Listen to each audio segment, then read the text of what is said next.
Hello, my name is Tim Fanning. I'm a writer with a particular interest in the history of the Irish in Spain and Latin America, and I'm the author of the Salamanca Diaries, Father McCabe and the Spanish Civil War.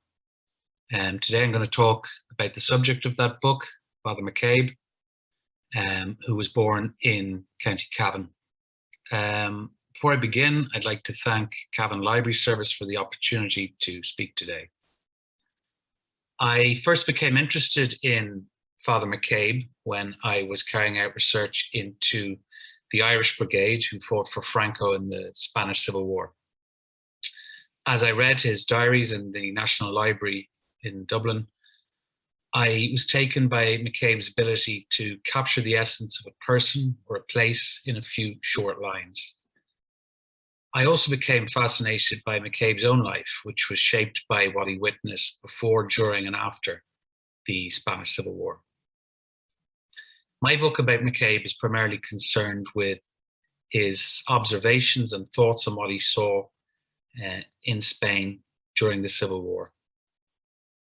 His position as rector of the Irish College in Salamanca, where Franco chose to establish his headquarters during the early stages of the war, gave him a unique perspective on the progress of the conflict and allowed him access to some of the main protagonists, such as the nationalist generals, foreign diplomats, journalists, and spies, all of whom he met in Salamanca.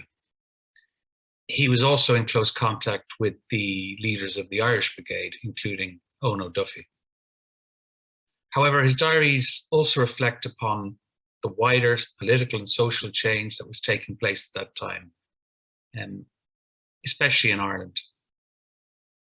As an adult in Salamanca and later in Ireland, he reflected upon his earliest days in growing up in rural County Cavan, when labour-saving devices were few, the motorised car was an oddity still, and the first moving picture came to Parish Hall in Drumkilly, much to the excitement of the whole district.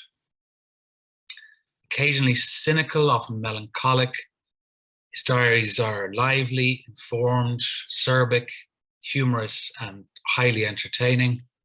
And as I sketch out McCabe's life and career, I'm going to quote from these diaries. Alec, or Alex, as he was known to family and friends, was born on the 12th of May in Drumkilly in 1900, the last year of Victoria's reign. The house where he was born and raised overlooks the graveyard where he is now buried. His parents and 9 of his 10 siblings are buried together in a separate grave. His father, James, was the master of the National School in Drumkilly. His mother, Katie, was the postmistress. And the McCabes would have held an important position in the small rural community. James McCabe was the secretary of the chapel committee, and many of his neighbours would turn to him when they needed to write a letter or a will. James McCabe wasn't active in politics, but political discussion was common in the McCabe household, and the young Alex recalled hearing names such as Arthur Balfour and John Dillon and the Irish Parliamentary Party being discussed when he was a child, as well as what he called obscure references to societies that had disappeared. According to Alex, his father's family had been evicted from their farm, and this very much coloured James McCabe's political views. In the 1940s, the younger McCabe wrote of his father, "He wasn't a rebel, but he had social ideas and ideals, and if he were a young man today, he would probably be Labour." McCabe's mother is less present in his diaries, receiving barely a mention. Katie McCabe was a voracious reader of novels, and her eldest son remembered her discussing the characters and plots of the books that she was reading. Alex received his first schooling from his father in Drumkilly's small national school, a whitewashed rectangular building with porches projecting at right angles. It was in his school books that McCabe first came across Spain. The history and romance and the names of the rivers, Douro, Guadiana, and the rushing Guadalquivir, which sounded poetic to his young ears. They seemed to flow across Spain like arrows of song, he wrote in his diary. Life at home was strict, and the sense of release at escaping through the iron gate at the end of the garden foreshadowed McCabe's later thirst for travel. His journeys through the district earned him the nickname the Rover. Outside of important local events such as fairs and wakes, McCabe and his friends amused themselves by playing football.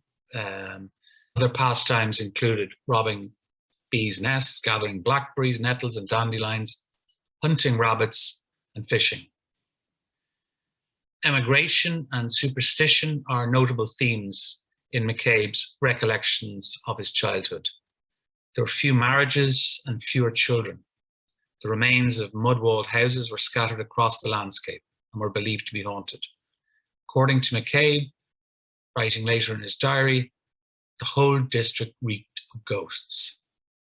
He added, the next townland was very Protestant, and so it was very thickly populated with ghosts.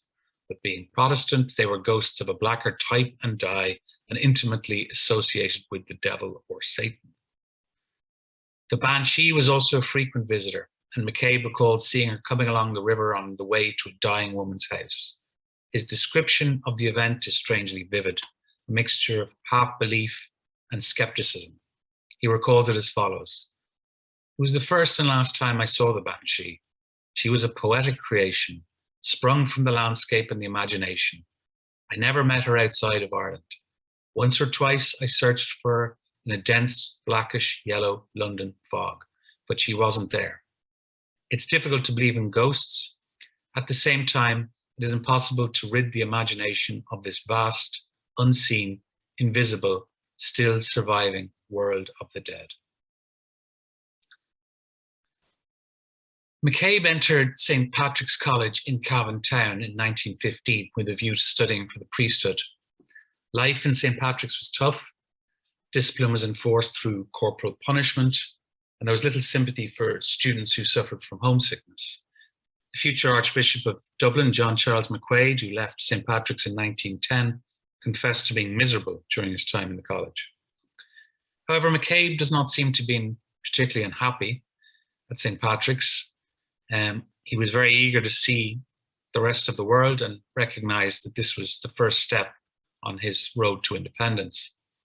Writing in his diary in the 1940s, McCabe characterized the political and cultural attitudes in the years immediately before the First World War as essentially Victorian, and that there was a genuine respect for the throne, or at least a personal respect for Victoria and Edward VII. This may have been a reflection of his own Anglophilia and his father's political views.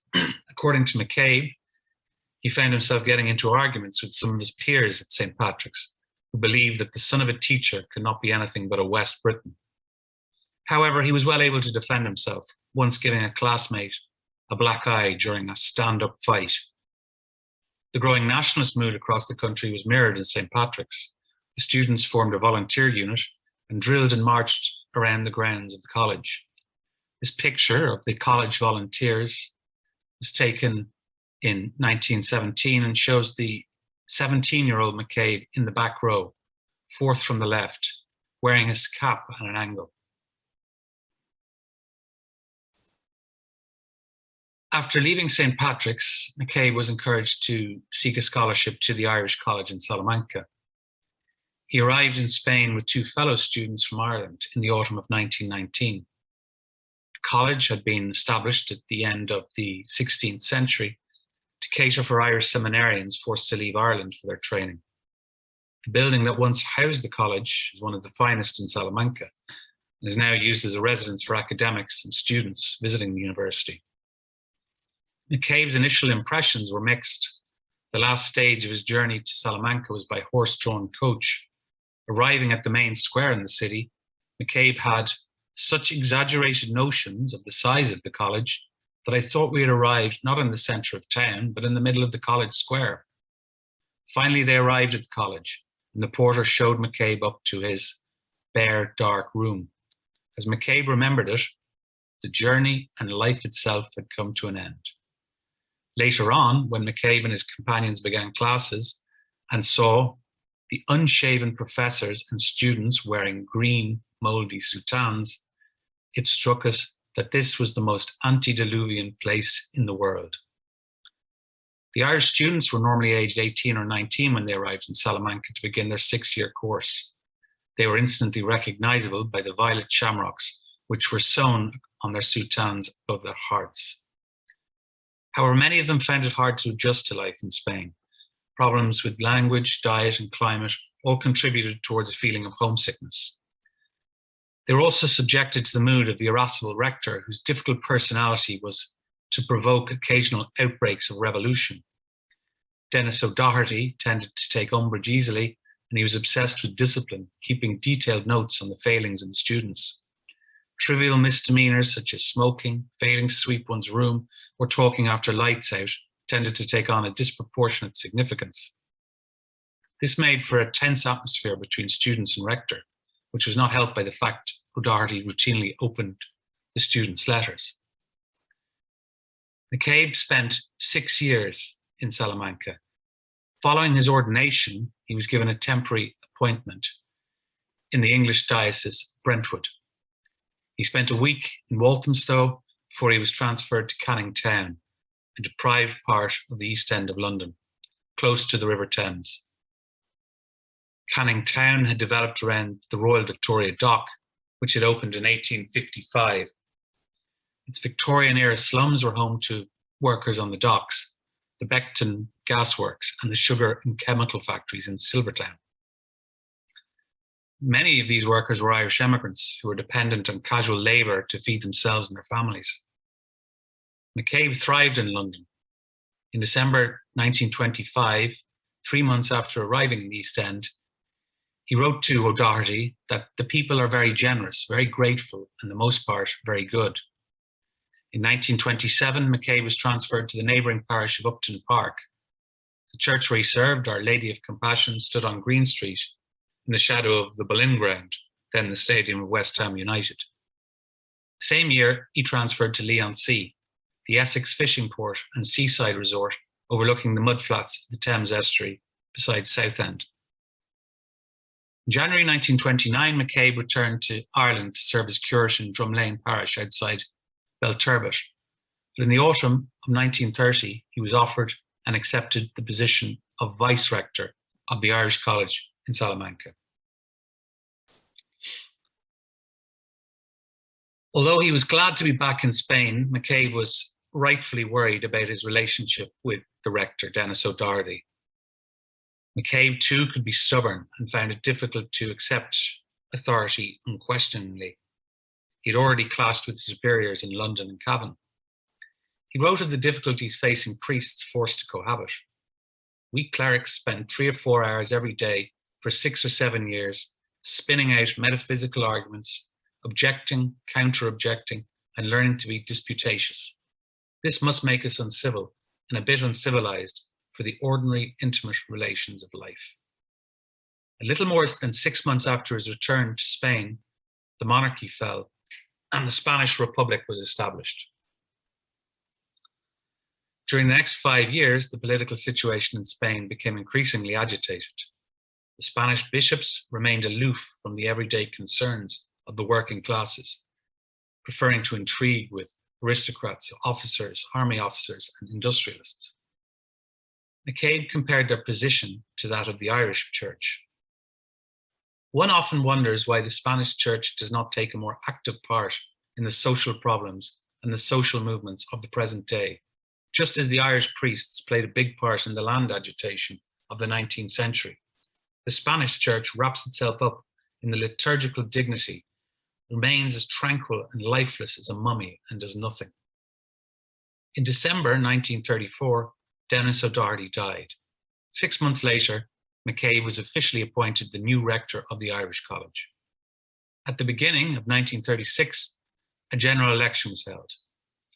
The victory of the left-wing Popular Front government was greeted with pessimism in conservative Salamanca. McCabe had returned to Ireland for a summer break when the military uprising against the government took place on the 17th of July, 1936. However, the Vice-Rector, John O'Hara, and the students of the Irish College were holidaying in Pendueles, in Asturias, in northern Spain. While Salamanca fell swiftly to the nationalists, Asturias fell under the control of anarchist militias.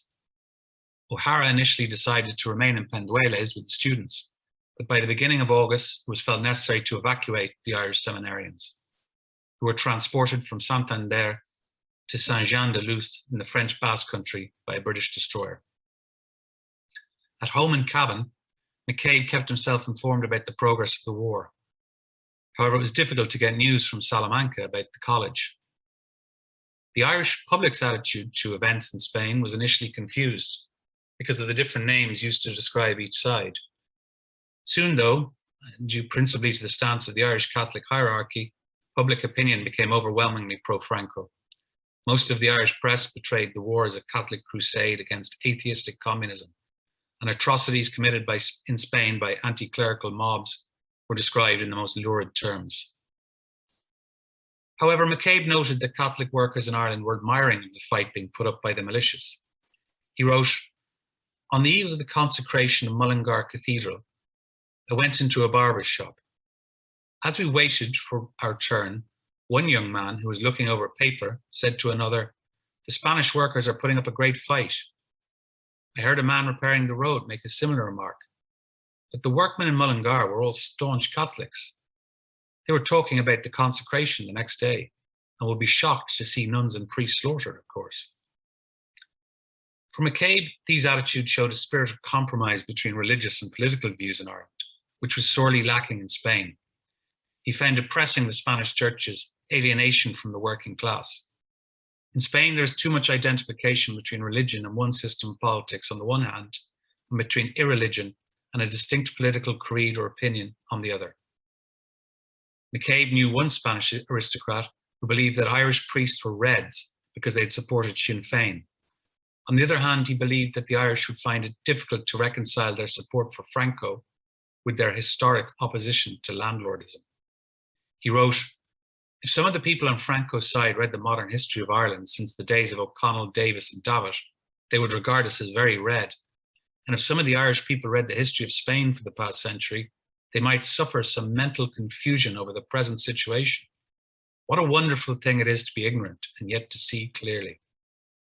By the middle of October, McCabe had decided to return to Spain, writing, "Between a slow, damp death in Ireland and a quick, bloody death in Spain, I'd choose the latter." He arrived back in Salamanca in the middle of November. Franco's headquarters were housed in the city's episcopal palace, which had been put at his disposal by the Bishop of Salamanca. Soldiers and militiamen thronged the streets. The city also played host to German and Italian soldiers and aviators, diplomats, and advisors. From his room in the college, McCabe could hear munition trains filled with German shells rolling past his window on their way from Lisbon to the front. He could tell that when the nationalists were planning a major offensive, when the traffic was unusually high. Salamanca's social life revolved around the Grand Hotel. McCabe dined there regularly, hearing the swirl of rumor and opinion about the war. After sharing a table with a Spanish officer at lunchtime, he wrote in his diary, "I suggested that Franco has only 20,000 men, which is not sufficient for the assault." In 1935, the socialists staged a big concentration in Madrid, in which 100,000 took part. If these men are willing to fight, the taking of Madrid won't be an easy affair. Numbers do not count, the officer says. Morale is the thing, and the army morale is superior. The wounded who arrived back in Salamanca from the front were a reminder of the slaughter that was taking place. Yet McCabe sensed an indifference to the bloodshed. Violence was not confined to the front. The regime was determined to crush all resistance by executing anyone whose political sympathies were in doubt. Militias terrorized the countryside around Salamanca, rounding up Republicans and leftists. The fascist militiamen of the Falange were at the forefront of this murderous campaign. In what were known as sakas or removals, they took their victims out of prison to remote spots in the countryside, where they were then executed and buried in shallow graves. McCabe estimated that 1,300 people had been killed in Salamanca by the middle of November. He later wrote, "The phalangists on this side seemed to behave like the Reds on the other. They shot people by lorryfuls. They used to go to a village, for instance, drag out their victim, make him dig his own grave, and then shoot him. Or they put the dead man on the middle of the road, got into the lorry, and ran over the corpse to iron it out properly." On the 18th of November, McCabe secured a pass from the nationalist authorities to visit the Madrid front. He travelled with the Irish politician Paddy Belton, Belton's secretary and interpreter, John Michael Coyne, and the Irish journalist, Francis McCullough. In his memoir of the war, McCullough recalled McCabe showing impressive resourcefulness as they made their way to the front. As they drew closer to Madrid, the driver of the car was nervous that they would be ambushed by Republican troops, but McCabe urged him to continue. Finally, they saw Madrid in the distance. McCabe wrote the following in his diary. "This was our first view of Madrid, and Madrid was on fire. Shells and bombs were doing their work. Tonight or tomorrow night, all Madrid will be a blazing furnace. Its palaces, museums, famous picture gallery, mansions, flats, warehouses, little shops, churches and convents, all will be burnt out and disappear. The end of the siege and of all this madness will be the end of Madrid itself." It was a bit blood-curdling, but fascinating to watch that red glow in the sky and these huge volumes of billowing smoke. McCabe was mistaken. The international brigades were being slaughtered in the Casa de Campo to the west of the city, but were preventing the nationalist regulares from punching their way through. The Irishman's car was moving along slowly when a sentry came running up to them and told them to turn off the headlights. McCabe described the scene as follows. "The Reds are down there," the sentry said excitedly, pointing to the road ahead. We all kept cool, got out of the car, and stood on the middle of the road. There was a moon coming up, and the crisp frost air was very cool and stimulating. Behind us, we could hear the faint rumble of the cannon, but there was a deep moonlight silence all around. Suddenly, on our left, the silence was broken by the sharp rap and spit of machine gun fire. This was followed by the deep boom of a big gun. Paddy Belton's arrival in Salamanca marked the continuation of McCabe's role as an intermediary between pro-Franco elements in Ireland and the nationalist authorities. Former blue shirt, Belton was the Deputy Lord Mayor of Dublin, a TD and leader of the Irish Christian Front, or ICF, a pro-Franco, anti-communist, lay Catholic organisation which had been founded in Dublin's Mansion House at the end of August 1936. Belton's principal reason for visiting Spain was to gain control of monies raised by the Irish hierarchy during a church gate collection for the relief of the Spanish church.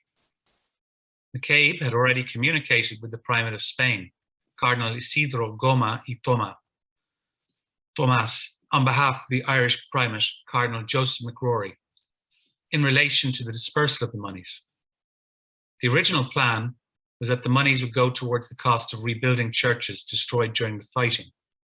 However, Belton had proposed to McCrory that the monies be given to the ICF to enable them to buy medical supplies for the nationalist armies.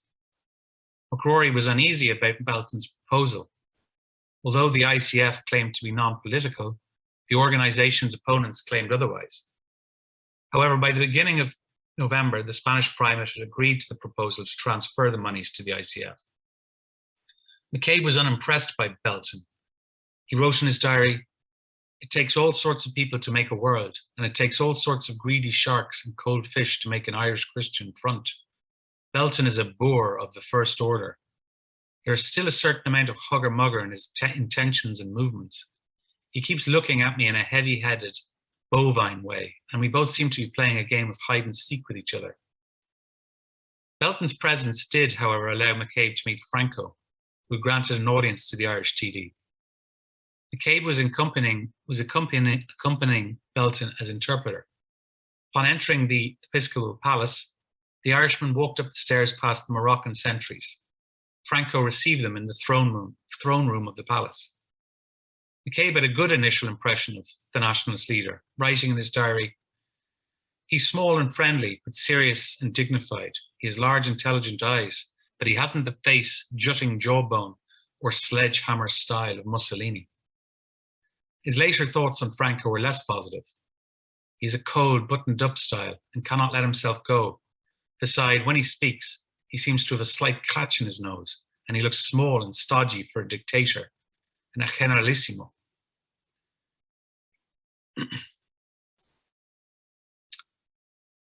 While McCabe viewed the nationalist war effort in Salamanca as an outsider, he witnessed the arrival and implosion of the Irish Brigade in Spain from the inside. Not only did he act as a chaplain to the brigade during its stay in Cáceres, he also directly intervened with the nationalist authorities in a bid to prevent its premature departure from the battlefield. The former Garda commissioner and blue shirt leader, Owen O'Duffy, had begun recruiting Irish volunteers to fight for Franco in response to a letter from a Spanish aristocrat seeking help at the beginning of August 1936.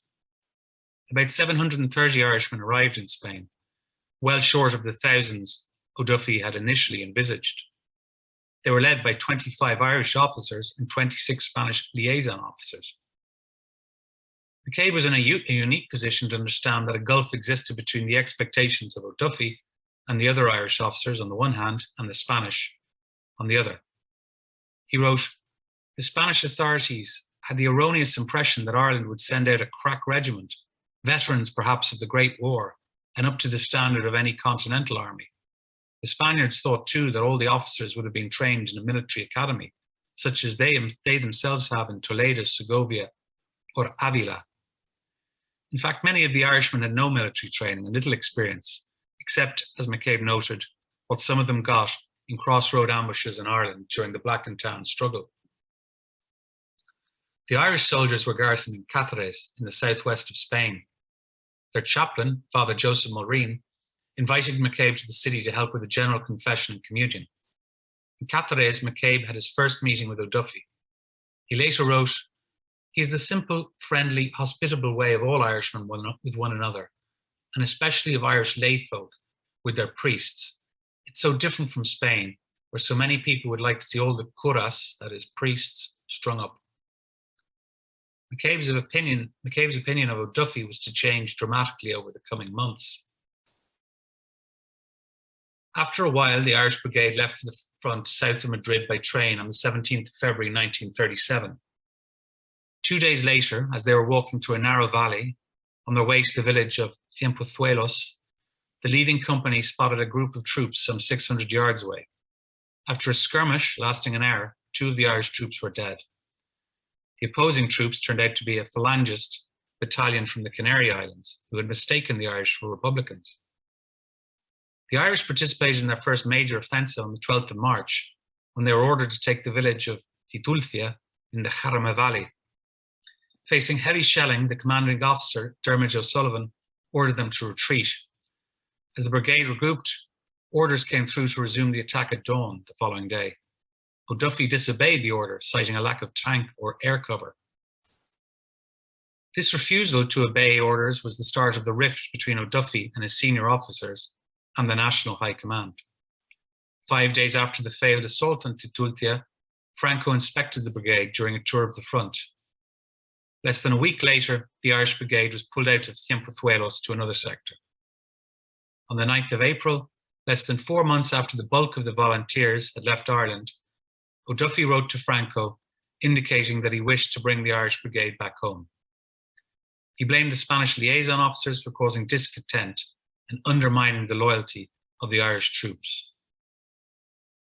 McCabe had at this stage become disillusioned with O'Duffy and the infighting that was taking place in the Irish Brigade.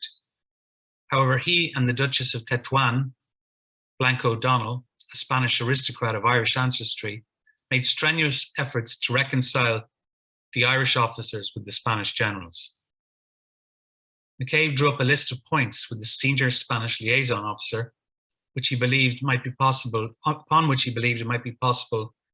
for the Spanish High Command and O'Duffy to reach an agreement. It included replacing the Irish commandant with the Spanish commandant of Irish ancestry. However, O'Duffy had no desire to keep the brigade in Spain. On the 2nd of May, McCabe made a final attempt to convince O'Duffy in the Irish College in Salamanca. He later described the meeting in his diary. As we walked in the sun in the upper gallery, I came to the point and asked O'Duffy if he would drop Captain O'Sullivan and for the sake of the brigade have a Spanish major instead. O'Duffy got quite thick and obstinate and began to splutter, something about O'Sullivan's merits. And then he shouted out violently, "No, I'll take the brigade home. I wouldn't stop here for the Duchess of Tetuan or all the O'Donnells in Ireland, and would close the Irish College too." I was not prepared for this outburst, and I remarked dryly, "We'll see about the college later on." He almost jumped about in his rage, and he looked a coarse, rough type that reminded me of a pub on a Saturday night. The nationalist repression in Salamanca continued throughout 1937. In a diary entry from 16th of July, almost a year to the day since the outbreak of the war, McCabe wrote, "Lying awake at dawn with my windows open, I can hear the sparrows chattering outside the garden. Then suddenly I hear cars whirring in second gear as they climb the hill. When they've come around the faculty corner, they change into top, and I can hear them racing past outside the old city walls, which bound the college garden. Then the sound gets lost somewhere on the cemetery road. About 10 minutes afterwards, the silence is broken by the sharp crack of the volley, and I know that 1 or 2 or 3 souls perhaps have gone somewhere into eternity." 2 days later, the staff of the German embassy began moving into the Irish College. A shortage of accommodation in Salamanca meant that every spare room was being requisitioned for the military and foreign diplomats. The Nazi press and propaganda department also began working from a couple of the rooms off the college's upper gallery. The embassy staff moved to San Sebastian in April 1938, but the press and propaganda unit continued working from the college until the end of the war. This is a picture of McCabe standing in one of the air raid shelters which the German embassy had built underneath one of the stairs in the Irish College. And this is a phalange ceremony which was held in the patio of the Irish College in 1941. And another picture of McCabe and the vice rector. McCabe in Asturias, 1943. And McCabe off the Asturian coast, 1949. The outbreak of the Second World War stymied McCabe's plans to reopen the college. For the next 10 years, McCabe tried and failed to bring the students back to Spain. The 1940s marked a low point for McCabe in Spain. He became increasingly lonely and frustrated. In May 1945, he offered his resignation to the Irish hierarchy. He wrote, "During the past troubled decade, in which there have been so many changes, it has been my modest obligation and ambition to save the college property and to see Irish students back again in their old alma mater. Including my student days, I have spent 21 years in Salamanca, which is a very long time and the best part of a lifetime." However, he was urged to stay on, and it was not until the end of 1949, more than 13 years after the last Irish students had been in Salamanca, that he was allowed to return home. The Irish College was finally transferred to the Spanish state in 1962, ending a link between Ireland and Spain, stretching back over 350 years. McCabe celebrated his 50th birthday in Ireland on the 12th of May 1950. Bar a brief period working as a curate in the late 1920s, he'd been away from Ireland since first leaving home as a 19-year-old, and had spent the last 20 years of his life in Spain. He'd been an able student, sufficiently well regarded by Denis O'Doherty, his predecessor as rector of the Irish College, that he'd been appointed vice-rector at the age of 30.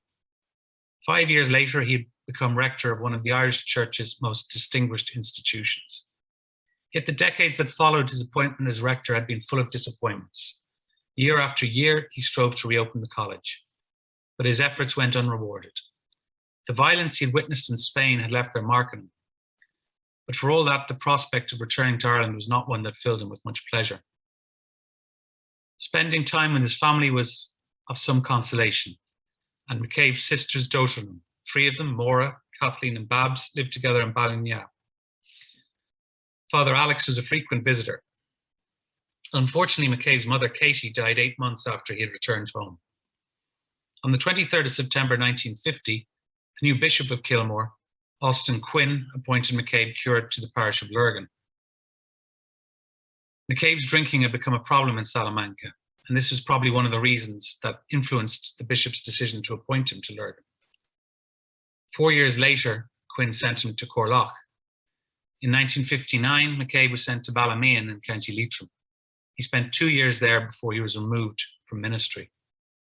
McCabe spent the next 7 years receiving treatment in Belmont Park in Waterford.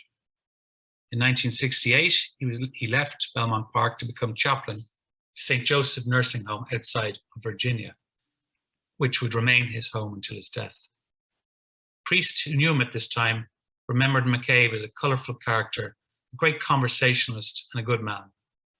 The same priest believes that the bishop punished McCabe for his failings. McCabe's mind remained active, however, and he retained vivid memories of his childhood in Cavan and his time in England and Spain. He continued to jot down his thoughts about all manner of subjects in his diaries. On the 2nd of July, 1986, he was invited to participate in the state visit of the King and Queen of Spain to Ireland in Maynooth, a fitting honour and a reflection of his connection to an older Spain. He died on the 29th of November, 1988, at the age of 88. Many thanks for listening, and again, many thanks to Cavan Library Service for inviting me to speak today. If anyone is interested in learning more about Father McCabe, my book, The Salamanca Diaries, should be available online. There may be copies in some bookshops as well. Thank you very much.